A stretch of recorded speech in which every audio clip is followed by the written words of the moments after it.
ये एक सच्ची कहानी है। इसे प्रेम, बेवफाई, वासना और प्रायश्चित की कहानी कह सकते हैं।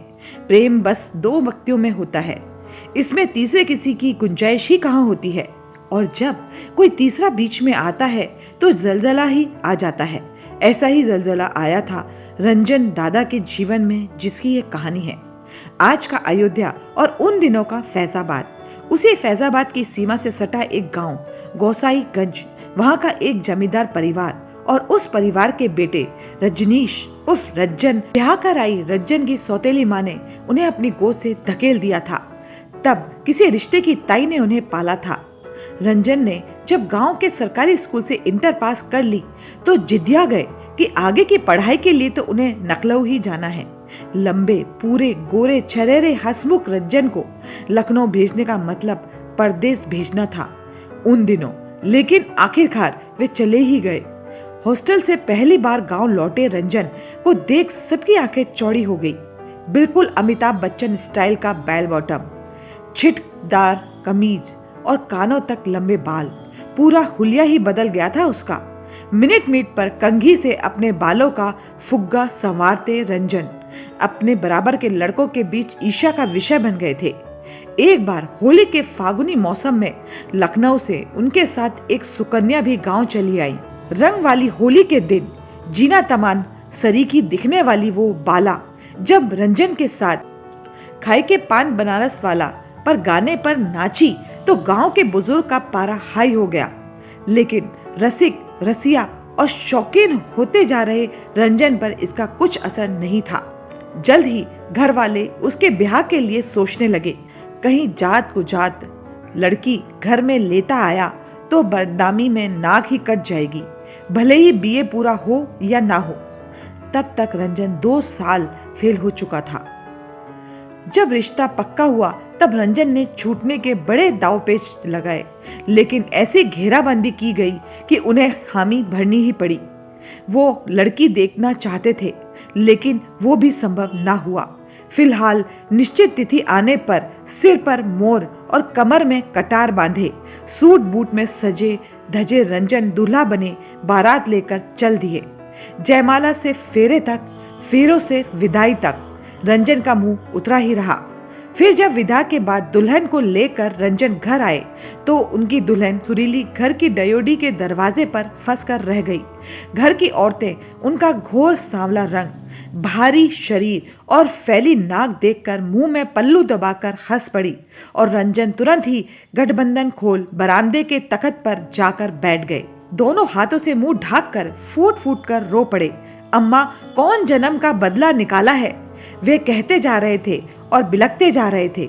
उस दिन से रंजन की हंसी को जैसे सूखा रोग लग गया था। दिन गुजरते गए। पहले ही साल में सुरीली भाभी को बेटा हुआ। रंजन ने भी अब सवर कर लिया था। वे सुरीली भाभी को दुल्हन कहकर पुकारते तो भाभी के सांवले मुखड़े पर एक अजब लुनाई छा जाती। फिर तो हर बरस सुरीली भाभी की गोद हरी भरी होती रही और धीरे धीरे 7 साल में 5 बच्चे हुए तो सुरीली भाभी का सुरीला स्वर कर्कश होने लगा। भाभी उन संतानों को पालने पोसने में रमती गई। घर के खर्च बढ़ने लगे, साथ ही कलह कलेश भी। अपनी कमाई का थोड़ा सा हिस्सा पत्नी को देकर रंजन मस्त रहा करते, निश्चिंत रहते। भाभी कटौती करके किस तरह गृहस्थी चलाती उससे रंजन को कोई मतलब नहीं रहता।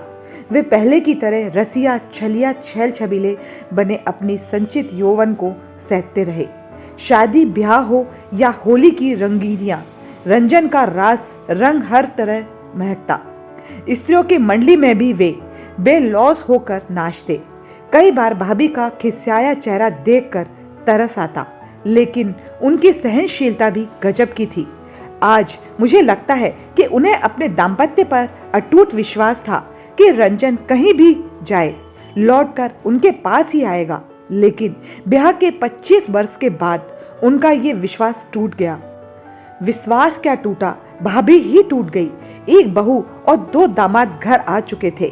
बाकी 2 संतानें भी विवाह योग्य थी। उन दिनों रंजन कई बार इधर उधर कहते पाए गए कि वे अब अपनी घर गृहस्थी, परिवार, दाम्पत्य से ऊब चुके हैं। उन्हें लगता है, बल्कि विश्वास है कि घर वाले उनका इस्तेमाल कर रहे हैं। ना ना, संन्यास तो नहीं लेंगे वे। दरअसल उन्हें जिस प्यार की तलाश है वो प्यार उनको घर में मिल ही नहीं पा रहा है। अब क्या किया जाए? प्रश्न था कि अगर वे सच्चे प्यार की तलाश में भटक रहे थे तो ये 5 संतानें कैसे पैदा हुई? जाहिर था जवाब हास्यास्पद होता। घर वालों ने इसे हल्के में लिया, लेकिन आखिरकार एक दिन रंजन सच में ही घर छोड़ गए। भाभी की जवाबदेही कमजोर पड़ गई। दबी ढकी बात एक दिन खुल ही गई कि रंजन ने शहर में अपनी किसी प्रिया के साथ घर बसा लिया है। घर क्या बसाया, बिन फेरे हम तेरे वाला साथ था। उनकी प्रिया सच में जीनत अमान जैसी थी। कोई एक जो शहर गया था उसी ने लौटकर आंखों देखा सब हाल सुनाया था। साथ ही रंजन का देश भी बताया था। जो उससे कहा गया था, जिसके साथ वो रह रहा है, वो उसका तन मन आत्मा सभी कुछ तर्क करती है, या शायद ऐसे कहा जाए वो उसके लिए ही बनी है। अपनी उसी प्रिया में उन्हें सारे रिश्ते मिल गए हैं, इसलिए अब वापस लौटने का उनका कोई इरादा नहीं। बिरादरी की भीड़ में से कोई बोल पड़ा, बुढ़ा सठिया गया है। बड़ी बदनामी हो रही थी। भाभी का उतरा चेहरा और भी उतरता चला गया, लेकिन हर पल बच्चों की समस्याओं से जूझती गृहस्थी की गाड़ी अकेले ही खींचती रही। बूढ़े सास ससुर के ताने सुनकर भी उनकी सेवा टहल करती रही। माँ बाप के अंत समय में भी रंजन नहीं आए। छोटे से कस्बे में लोगों के ताने उपहास सुनकर पहले तो भाभी विचलित होती रही थी, फिर धीरे धीरे पत्थर हो गई। सुहाग बिना तो सब कुछ सूना होता है औरत का। बच्चे अपनी दुनिया में रमते गए और घुलते घुलते भाभी एक दिन खटिया से लग गई। बीते दिनों की याद करते भाभी की आंखों के कोरों से लगातार आंसू बहते रहते। नजर धुंधला गई। कोई खाना खिला देता तो एक आध कौर खा लेती, वरना चुप पड़ी रहती। धीरे धीरे 10 बरस बीत गए। इस बीच कितनी सर्दियां चली गईं, कितने बसंत विदा हो गए। अनगिनत ग्रीष्म भी तेज धूप से जमीन आसमान तपाते रहे। नहीं लौटे तो रंजन, भाभी की अंतहीन प्रतीक्षा। फिर एक दिन गांव में शोर मचा, रंजन लौट आया, रंजन लौट आया। आंखों में अजीब सा सूनापन, बेहद धीमी चाल, बालों में गुजरे समय की सफेदी, त्वचा पर उम्र का असर। रंजन लौटे, बूढ़े, बीमार, पराजे, टूटे झुके। खुले दरवाजे से सिर झुकाए भीतर घुसे। ये वही दरवाजा था जिसमें बरसों पहले सुरीली भाभी फंसकर रह गई थी। आज वही भाभी कंकाल बनी खटिया पर पड़ी थी। अपराधी से रंजन पत्नी के पास जाकर जमीन पर बैठ गए। दरवाजे पर भीड़ लग गई थी। दुल्हन जागो, कुछ बोलो। रंजन ने अपनी पत्नी को रुधे स्वर में पुकारा। भाभी की मुंदी पलकें फड़फड़ाई, जैसे उनके शरीर में झुरझुरी दौड़ गई। उन्होंने बरसों बाद लौटे पति को देखा। ऐसा लगा उन्होंने पति को पहचान लिया। आंखें खुली और अधर कुछ कहने को खुले, फिर खुले ही रह गए। प्राण पंछी की प्रतीक्षा पूरी हो गई थी, वो उड़ ही गया था। रंजन बिलक बिलक कर रोक दिए।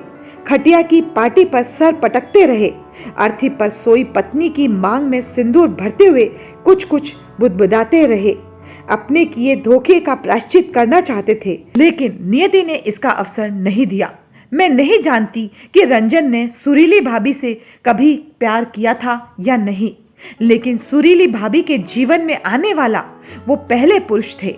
उन्होंने अपना सर्वस्व समर्पित किया था पति को।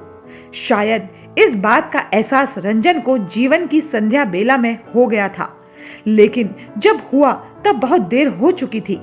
तब से रंजन उसी खटिया की पाटी पर सर टिकाए बैठे रोते रहते थे। ये सबने देखा था।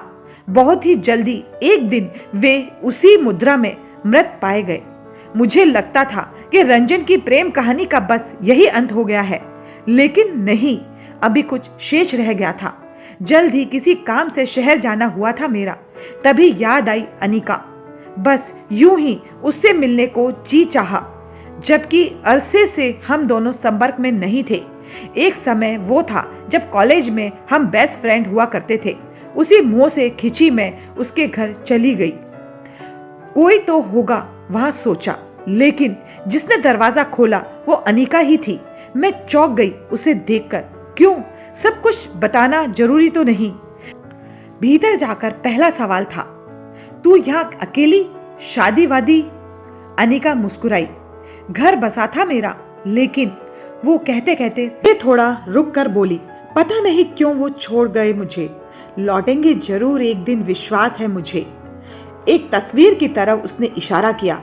देख, वो है ना मेरे पति। मैं स्तब्ध थी, क्योंकि वो रंजन दादा की तस्वीर थी। मैंने इन्हें अपना पति माना है। मुझे पता है इनकी पत्नी है, परिवार है। शायद वे उधर ही चले गए हैं, लेकिन वे लौटेंगे, मुझे विश्वास है। 10 साल बड़े ही अच्छे कटे हमारे। झगड़ा बस एक ही आखिरी बार हुआ था, जब मैंने उनसे सिंदूर और मंगलसूत्र पहनाने की जिद कर बैठी थी। रजनीश तभी मुझे छोड़ गए, लेकिन वे वापस आएंगे जरूर। अनिका ने तस्वीर के पास रखी सिंदूर की डिब्बी उठा ली। मैं सकते में थी। तो क्या इसे कुछ भी पता नहीं? तरस आया, कौन खबर करता इसको? मैंने आगे बढ़कर उसके हाथ से सिंदूर की डिब्बी ले ली और सिंदूर को जमीन पर गिरा दिया। साहस कर मैं कह उठी, अब ये कभी वापस नहीं लौटेंगे अनिका।